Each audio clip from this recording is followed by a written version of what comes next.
All right, for our case study today, we're going to apply the principles of psychohistory to a really fascinating predictive model. We're going to look at a scenario where the Amazon rainforest becomes the final destination for a collapsing civilization. Now, this isn't just about ecology. From our perspective as psychohistorians, this is a perfect stress test of humanity's most predictable and, often most destructive social patterns. So, the core prediction here is, well, it's pretty stark. The idea is that if the Amazon were our last refuge, it wouldn't just be our salvation. The very act of everyone rushing there for safety would endanger the exact system keeping them alive. The place becomes a giant mirror, reflecting our capacity for cooperation right alongside our most self-destructive instincts, all at the same time. Okay, so first things first, we have to set the stage. You have to imagine a world where pretty much everywhere else has become hostile to human life. Instantly, the value of the Amazon basin just transforms. It's no longer some ecological treasure we debate about from a distance. It becomes the only viable territory left, a planetary choke point for the survival of our species. Now, this right here is a really crucial shift in thinking. We have to stop seeing the Amazon as just a place and understand it for what it is, a regulating system. It's this vast living network that literally manufactures the conditions for survival. And that's not some poetic exaggeration. It's a functional reality that, in our scenario, is about to be pushed to its absolute breaking point. And this brings us to the first, most brutal question of the whole scenario. All of a sudden, every other conversation we're used to about conservation, borders, economics, it all just goes silent. It gets replaced by this one. This is the gatekeeper question. It's what's going to dictate every single conflict, every policy, every moral compromise that comes next. So that initial setup creates the first predictable, massive consequence.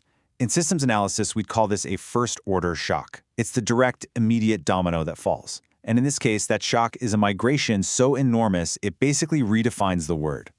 And I want you to really try and picture this. We are not talking about a regional refugee crisis. This is a planetary movement, a convergence of entire populations toward one single spot on the map, because every other road leads to collapse.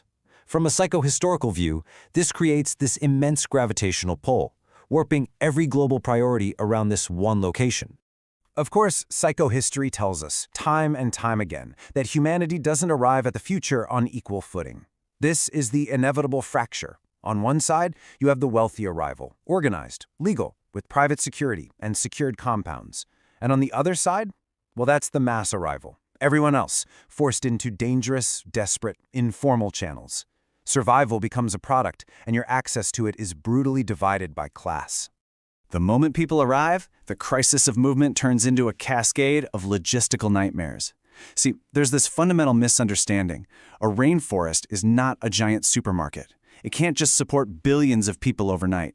This leads to immediate food shortages, a crisis of clean drinking water, and you get these crowded settlements that are just perfect breeding grounds for disease. And the most critical part, the most predictable tragedy, the very first acts of survival, clearing a bit of land for a shelter, begin to unravel the very system making the whole region livable. So after that initial wave of panic, of just trying to get there and survive day to day, a deeper, more systemic crisis sets in. This is our second-order shock, the struggle for power. We're moving from the physical challenges of survival to the political breakdown of humanity's last refuge. So, who's in charge? Who gets to make the rules in the last place on Earth? The existing nations in that area? They'd be completely overwhelmed. No modern government is built to handle this level of pressure. Their laws, their institutions, they would all just buckle, creating a massive power vacuum. And inside that power vacuum, the whole definition of sovereignty just flips on its head. It stops being about national identity, about where you were born, and it becomes what we're calling a survival technology. Your right to exist in a safe zone isn't based on your passport anymore. It's based on your value, on your contract, your corporate sponsor, your money. And what you'd get isn't some single new government. You get this messy, chaotic patchwork of control. You might see official state zones run by what's left of the old governments, butted up against militarized corridors controlled by private armies. Then you'd have private enclaves, basically corporate-run city-states, and of course, zones run by criminal cartels and desperate humanitarian aid groups. In a world like that, your old national borders become tragically meaningless. And wherever official systems collapse, you know what thrives? Black markets. But in this scenario, the hottest commodities aren't drugs or weapons. They're the basic tools of belonging and survival. A forged permit to let you into a safe zone, the rights to clean water, a spot on a transport ship, these become the new currency in a world where your geography is your destiny. So all of this leads us to the central psychohistorical conflict of the whole scenario. It's a paradox, and it's born from two competing and, importantly, two completely rational ideas about how to survive in humanity's final arc. Here it is, the fundamental disagreement. One side will argue for total industrialization, cut the trees, dam the rivers, build massive cities to support everyone. It's a save the people argument. The other side will argue that that exact approach kills the host, that you have to preserve the ecological regulating machine to keep everyone alive. And here's the dangerous part. Neither side is evil. Both are arguing from a logical position of self-preservation, and that's what makes the conflict so incredibly volatile. So you see, the final battle here isn't really man versus nature. It's humanity's immediate, desperate need to survive versus its ingrained historical instinct to over-engineer its environment, often right to the point of total collapse. It's a behavioral pattern we've seen again and again throughout history, just playing out on the very last stage. And this is why this case study actually matters.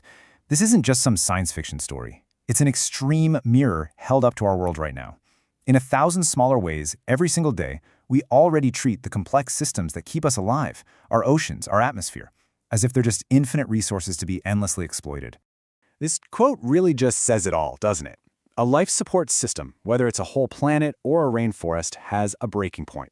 It works because it's a living, complex thing. The moment you start treating it like a simple, inanimate machine that you can just optimize for maximum output, well, you begin to dismantle the very things that made it valuable in the first place. So ultimately, this scenario presents us with a kind of final exam for our species. It strips away all the other noise and boils our future down to one question. Faced with the undeniable, in-your-face reality that our survival depends on a living system, could we finally learn stewardship instead of domination?